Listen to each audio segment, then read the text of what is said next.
So here are 5 authors that I want to read more of in 2025. So I'm going to get the obvious one out of the way, and that is Brandon Sanderson. I'm going to be reading Brandon Sanderson anyway, so I'm not going to talk about him too much because I'm finishing the Stormlight archive and finishing the Cosmere. I feel like that one's fairly self-explanatory. Then staying with fantasy, we have Wang. Obviously, there's only one book that I'm going to read, which is The Sword of Kaigen. The Sword of Kaigen is widely regarded as one of the best fantasy books ever, and I need to read it because, you know, this was amazing, and apparently that is so much better, which is something I can't quite comprehend. So Wang is being read in 2025. And then because we are talking about fantasy anyway, I have Robin Hobb and the Realm of the Elderlings. I'm yet to read Assassin's Quest and finish the Farseer trilogy, but I want to read the rest of the universe. The Live Ship Traders is something that I'm really excited about. For the most part, I've been reading this just to get to the latter series within the Realm of the Elderlings, but I genuinely do need to finish this book and read more Robin Hobb because I really enjoy her writing. I think within fantasy, it's written in a really different way because stuff like Brandon Sanderson,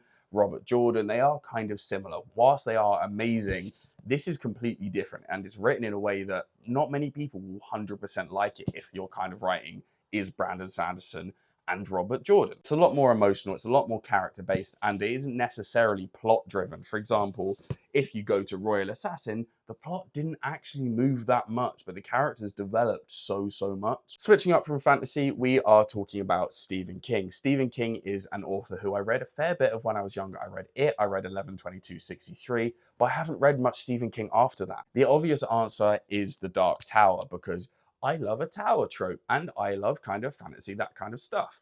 But I'm going to go for The Dead Zone and Needful Things in 2025. These are more thriller kind of stuff, and I do like thrillers, and I think Stephen King is the best place to go for thriller kind of books. I feel like I'm doing myself a disservice by not picking up the Stephen King books that I have on my shelf, and I've had on my shelf for fucking ages. And then finally, we're talking about R.F. Kuang. Babel was my favorite book for so long. It only just got overtaken by Brandon Sanderson's Words of Radiance. I loved her writing style, and I have Yellowface and The Poppy War on my shelves, and they are books I need to read. One thing I really like about R.F. Kuang is that she has books, especially Catabasis, which is just coming out in like August, I think, that aren't necessarily within completely one genre. For example, yes, you do have high fantasy with The Poppy War. You kind of have soft fantasy with Babel, and then you have Yellowface, which is completely different. So I'm really excited to continue reading R.F. Kuang's books in 2025. So there you have it. Those are 5 authors that I want to read more of in 2025. Let me know what you thought. Are there any authors that you guys want to read more of in 2025? Make sure to like, make sure to follow.